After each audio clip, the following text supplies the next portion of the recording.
Salam, salam damai sejahtera kepada semua pemirsa yang diberkati oleh Tuhan Yesus.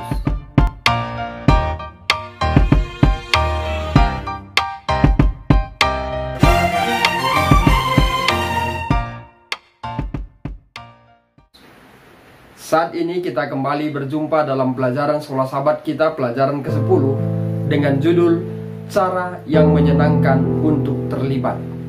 Sebelum kita melanjutkan pelajaran ini, kita undang kuasa Tuhan. Kita bersatu di dalam doa. Allah Bapa kami yang di sorga, Allah yang kami puji dan yang kami muliakan, Allah yang memberikan nafas kehidupan bagi kami, dan Allah yang memberikan segala berkat untuk umat-umatnya. Bapa, saat ini kami belajar dari pelajaran sekolah sahabat. Urapi kami Tuhan dengan kuasa-Mu, agar kami dapat mengerti dan memahaminya, serta mengaplikasikannya di tengah hidup kami. Tuhan, kami tahu bahwa kedatangan-Mu tidak lama lagi. Biarlah kiranya kami terlibat di dalam penarikan jiwa-jiwa, sehingga saat Yesus datang, banyak jiwa akan dimenangkan dan masuk kerajaan sorga. Bapa yang baik, kami memohon agar Tuhanlah kiranya memberkati semua pemirsa yang mendengarkan video ini. Biarlah kiranya kasih Yesus menjadi bagian mereka. Berkati mereka di tengah kehidupan mereka. Kiranya rancangan damai sejahtera Tuhan berikan selalu bagi mereka. Ampunkan kami Tuhan dari setiap kesalahan yang kami perbuat. Di dalam nama-Mu Yesus kami berdoa dan mengucap syukur. Amin. Pemirsa yang diberkati Tuhan, ayat hafalan Matius 9 ayat 37 dan 38 firman Tuhan. Maka katanya kepada murid-muridnya, tuaian memang banyak, tetapi pekerja sedikit. Karena itu, mintalah kepada Tuhan yang mempunyai tuaian, supaya ia mengirimkan pekerja-pekerja untuk tuaian itu. Dari ayat hafalan ini, kita dapat mengetahui kemana arah pelajaran kita. Arah pelajaran pekan ini adalah supaya saudara dan saya terlibat dalam suatu pekerjaan. Pekerjaan yang menyenangkan itu, yaitu membawa jiwa-jiwa kepada Tuhan. Pemirsa diberkati Tuhan, sehubungan ayat hafalan kita pekan ini menyatakan bahwa tuaian memang banyak, tetapi pekerja sedikit. Yesus mau saudara dan saya terlibat di dalam pekerjaan yang menyenangkan itu, supaya tuaian yang banyak itu dapat dituai. Dengan cara bagaimana? Dengan cara membentuk kelompok-kelompok kecil. Oh, saya sudah terlibat aktif dalam pelayanan gereja. Tidak cukup. Kita harus membuat kelompok-kelompok kecil, supaya pertumbuhan gereja itu semakin baik dan semakin bertumbuh. Salah satu kunci gereja itu bertumbuh adalah apabila jemaatnya terlibat di dalam kelompok-kelompok kecil, membawa jiwa-jiwa kepada Yesus. Pemirsa, sehubungan dengan itu, maka kita dapat mengetahui bahwa kelompok kecil ini adalah Alkitabiah. Allah telah memilih kelompok kecil untuk menguatkan iman kita. Mengapa? Karena di dalam kelompok kecil kita akan membahas firman Tuhan dan membagikan firman Tuhan dan saling menguatkan, sehingga iman kita pun dikuatkan. Dan kita juga menolong kita untuk memahami firman-Nya dengan lebih baik, mengingatkan kehidupan berdoa kita dan mengajarkan kita bagaimana bersaksi. Selain itu, secara administrasi kita dipermudah untuk mengetahui mengapa Sipolan tidak gereja. Karena sebelum gereja pada hari Sabat, di kelompok kecil kita sudah mendata mengapa tidak datang Sipolan. Oh, ternyata Sipolan ada halangan, mungkin saja karena sakit dan lain sebagainya. Maka pada hari Sabat kita dapat melaporkan bahwa Sipolan tidak ke gereja karena dalam keadaan sakit. Ini sebagai contoh. Jadi kelompok kecil ini sangat bermanfaat, baik secara administrasi maupun untuk menguatkan iman kita. Untuk itu, maka pelajaran ini kita bagi menjadi dua bahagian besar. Yang pertama adalah contoh-contoh kelompok kecil. Kelompok kecil pertama dari kelompok kecil perjanjian lama dan juga kelompok kecil perjanjian baru. Setelah itu kita masuk ke poin yang kedua, yaitu menjadi bagian dari kelompok-kelompok kecil. Menjadi bagian dari kelompok-kelompok dinamika kelompok kecil. Kita masuk ke bahagian yang pertama, contoh-contoh kelompok kecil yang pertama, yaitu Kejadian 1:26. Berfirmanlah Allah, baiklah kita menjadikan manusia menurut gambar dan rupa. Kalau kita garis bawahi kata kita, ini menunjukkan lebih daripada satu. Dan kita sudah memahami melalui firman Tuhan bahwa yang menciptakan langit dan bumi dan segala isinya adalah Allah Bapa, Anak, dan juga Roh Kudus. Artinya adalah tiga. Dan tiga ini tentunya boleh kita sebutkan dengan kata kelompok. Pemirsa, tiga oknum keilahian berkumpul sebagai sebuah kelompok kecil sebelum menciptakan dunia ini. Ya, kita garis bawahi, sebelum menciptakan dunia ini. Tujuan mereka adalah merencanakan dan melaksanakan penciptaan manusia dan tempat tinggalnya. Jadi kelompok yang di pertama ini, yang pertama adalah mereka berkumpul, ya. Mereka berkumpul kalau kita gunakan bahasa kita. Tentunya kalau kita gunakan bahasa Alkitabiah atau secara keilahian, tentu jauh dari apa yang kita pikirkan. Tapi sekarang kita gunakan dengan pola pikir kita bahwa yang pertama adalah mereka duduk bersama, ya, membentuk satu kelompok kecil. Lalu mereka mempunyai satu tujuan. Apa tujuan mereka? Adalah merencanakan dan melaksanakan penciptaan manusia dan juga tempat tinggalnya. Pemirsa yang diberkati Tuhan, ia bahkan merancang rencana pendukung jika manusia memutuskan untuk menjauh darinya. Rencana penebusan. Kita boleh buka 1 Petrus 1 ayat 18-20, Matius 25 ayat 34, Wahyu 13 ayat 8. Pemirsa, kita akan melihat bagaimana kelompok kecil berkumpul dengan satu atau beberapa tujuan dalam keilahian. Pertemuan pertama mereka adalah pertemuan perencanaan, ya. Mereka merencanakan apa yang akan dibuat.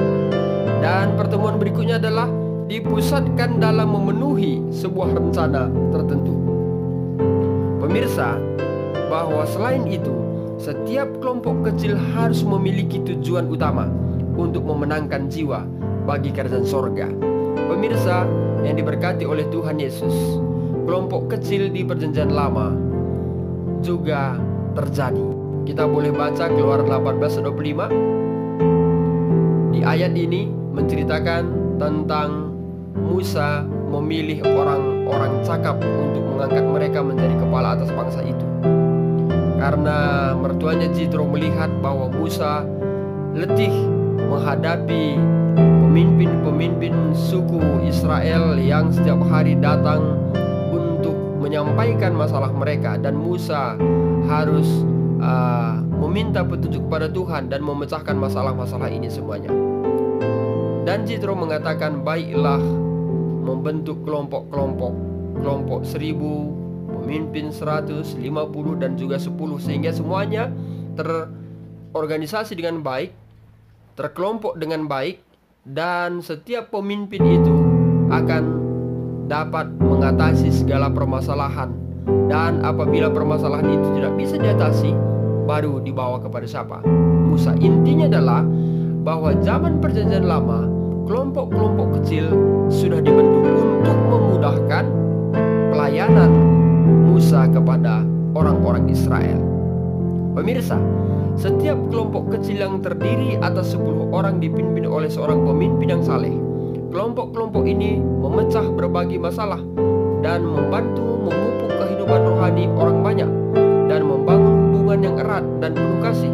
Metode ini adalah metode lama, tetapi sekarang masih merupakan metode yang efektif untuk persaudaraan, pertumbuhan rohani, dan penyelesaian masalah. Ini sangat luar biasa. Sepertinya kuno, tetapi ini masih efektif hingga saat sekarang ini. Tapi kita harus mengetahui dan kita harus hati-hati memilih pemimpin kelompok, yaitu mereka yang baik, ya. Atau kalimat ini mengatakan pemimpin yang saleh, yang cinta akan firman Tuhan, yang cinta dalam pekerjaan pelayanan penarikan jiwa, bukan seorang pemabuk, bukan seorang pemarah, dan lain sebagainya. Pemirsa yang diberkati Tuhan, belakangan Samuel mendirikan sebuah sekolah para nabi. Mereka mengikuti organisasi dan tujuan serupa dengan kelompok yang telah dibentuk oleh Musa tersebut. 1 Samuel 10:10, 2 Raja-Raja 2 ayat 3. Pemirsa, kita masuk ke kelompok kecil di Perjanjian Baru. Kelompok kecil di Perjanjian Baru sama halnya dengan kelompok kecil di Perjanjian Lama, ya. Mereka berkumpul dari rumah ke rumah. Mereka memecah-mecah roti. Dan bukan hanya sekedar itu, tapi juga mereka menceritakan tentang kerajaan sorga, membahas tentang kerajaan sorga, membahas tentang Injil kerajaan Yesus, membahas tentang Injil tentang Yesus yang adalah Mesias. Kita boleh buka Kisah Para Rasul 5 ayat 42. Yesus membentuk kelompok kecil pertama dalam Perjanjian Baru dengan memilih 12 rasul. Mereka dididik dan dilatih dengan cara yang praktis tentang bagaimana menggunakan karunia mereka untuk memberitakan Injil secara efektif seraya bertumbuh secara rohani. Kembali kita lihat bahwa Yesus membentuk kelompok kecil dan memilih 12 rasul sebagai pemimpin kelompok itu, ya. Kita lihat pemimpin itu tidak hanya dilepas, tapi mereka dididik dan dilatih dengan cara yang praktis bagaimana dapat menyampaikan Injil ini. Inti dari gereja mula-mula adalah kelompok-kelompok kecil yang berhimpun di rumah-rumah. Mereka juga mengorganisir kelompok-kelompok evangelis kecil. Mereka saling mendukung dengan pengalaman pribadi mereka untuk memenuhi misi berkat kelompok-kelompok ini. Injil dengan cepat menyebar ke seluruh bagian dunia yang dapat mereka jangkau. Pemirsa, sangat menarik untuk kita praktekkan di saat sekarang ini, bahwa dalam membentuk kelompok kecil ini bukan asal-asalan, tetapi harus kita bentuk secara hati-hati, ya. Membentuk pemimpinnya yang sudah terlatih, sehingga pemimpin yang sudah terlatih ini dapat mengembangkan dan mengembangkan, sehingga banyak lagi kelompok-kelompok yang baru, dan semuanya berbicara tentang Yesus adalah Mesias.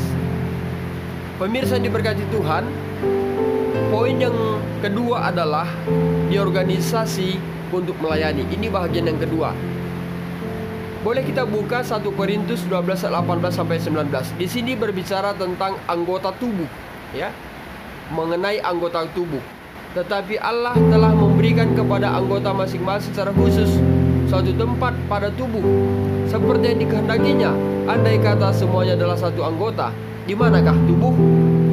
Ya. Ini sini dibuat ada gambaran. Kalau hanya usus, tentu tidak disebutkan tubuh. Demikian juga kalau hanya hati, juga tidak disebutkan tubuh. Kalau mungkin anggotanya lambung, maka tidak juga disebut apa? Tubuh. Tapi inilah bahagian-bahagian dari tubuh itu sendiri. Tubuh manusia terbuat dari sel-sel individu yang bersatu membentuk anggota atau organ yang tersusun dalam sistem-sistem. Setiap sel memiliki peranan masing-masing pada setiap anggota. Setiap anggota memiliki peranan sendiri di dalam sistem, dan setiap sistem memiliki peranan sendiri di dalam tubuh. Sama halnya di dalam kelompok kecil atau di dalam gereja. Anggota gereja memiliki latar belakang yang berbeda, memiliki karunia yang berbeda-beda, tapi semuanya disebut tubuh, yaitu tubuh dalam Yesus Kristus. Mereka semua saling terkait dan bekerja sama secara harmonis. Gereja adalah tubuh Kristus dan bekerja dengan cara yang serupa. Ketika setiap orang menjadi bagian dari kelompok kecil, lebih sulit untuk merasa lemah dan lebih mudah untuk memenuhi misi kita. Pemirsa, kelompok-kelompok tersebut diatur sedemikian rupa sehingga setiap orang dapat memanfaatkan karunia mereka sebaik-baiknya untuk membantu tubuh bertumbuh dan memenuhi misinya.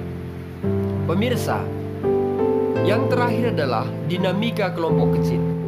Dan setelah berpikir sebentar, pergilah ia ke rumah Maria, ibu Yohanes yang disebut juga Markus.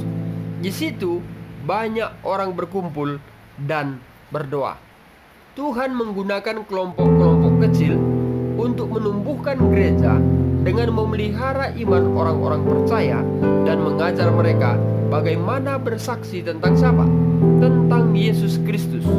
Setiap kelompok memiliki tujuan, yaitu memimpin orang kepada siapa? Kepada Yesus. Meskipun setiap kelompok mungkin memiliki dinamika yang berbeda sesuai dengan tujuannya dan spesifiknya. Jadi apapun karunia-karunia kita, tujuan utama kita yaitu supaya memimpin orang kepada siapa? Kepada Yesus. Bukan menunjukkan prestasi kita, bukan hanya berdiskusi panjang lebar, tapi tidak mengarahkan orang tersebut kepada siapa? Yesus. Tujuan dinamika kelompok kecil tujuan utamanya yaitu memimpin orang kepada Yesus. Berikut adalah beberapa contoh tujuan spesifik. Yang pertama adalah berdoa syafaat bagi orang lain, ya. Lalu berdoa untuk masalah umum.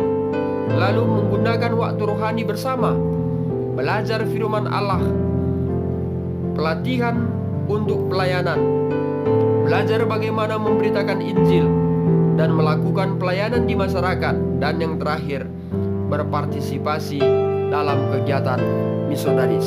Ini bukan daftar yang kaku. Setiap gereja lokal harus merencanakan kelompok kecil terbaik dengan tujuan tertentu sesuai dengan keistimewaan mereka masing-masing. Yang menjadi pertanyaan adalah, berapa kalikah kita bertemu dalam kelompok kecil? Itu sesuai dengan kesepakatan majelis gereja atau kesepakatan kelompok kecil tersebut. Apakah mungkin seminggu sekali? Apakah mungkin 2 minggu sekali? Apakah mungkin 3 minggu sekali? Atau apakah mungkin sekali dalam 2 minggu?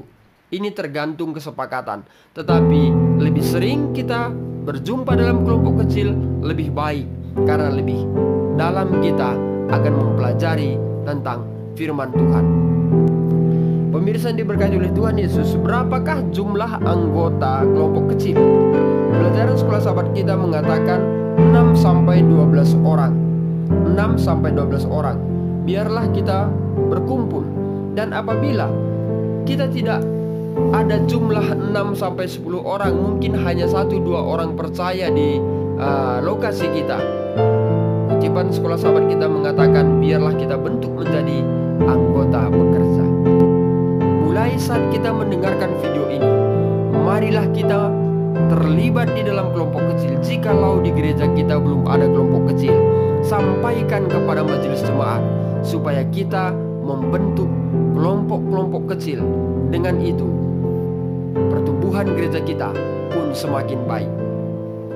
Selanjutnya, tulisan Ellen White mengatakan, biarlah kelompok-kelompok kecil umat Tuhan bertemu bersama untuk belajar Alkitab. Engkau tidak akan rugi. Sebaliknya, engkau akan memperoleh banyak manfaat. Malaikat Allah akan hadir dalam pertemuanmu.